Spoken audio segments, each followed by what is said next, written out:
Hello, what's up guys? God is good all the time. Technique ni guys kung saan paghinlo og tangke, fuel tank. Kani sa kuha ni siya, water pump Nito 36 4 stroke Japan. Tangke ni sa water pump guys. Kugaw kayo. Yeah. Kugaw kayo guys. Dagan kayo kon sa lalom.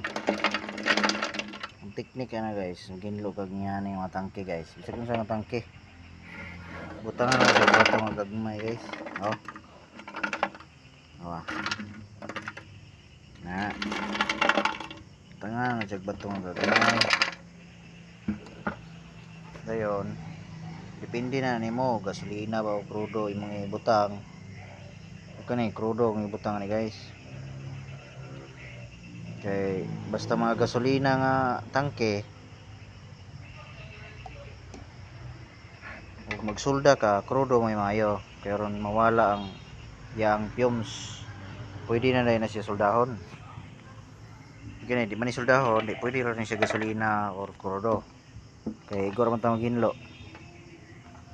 Na lugon din mga siya guys. Oh. Ang mga bato mo kahay na sila long guys. Ayaw po ng dagko, lamit itong mga pinong nga gagmay. Aron mo kusog ito mo kahit nya ubay-ubayon po nimo. Wala na. Ito na guys. Langkat-langkat na. Tama na siya. Lugoon pa na sa dugay ron. Kot-kot gitu niya mga te silalom ba. Bisa kung sa tangke guys. Ano siya ibato na ron malimpyo yun lalom nga di na ka mag-ukab. Right.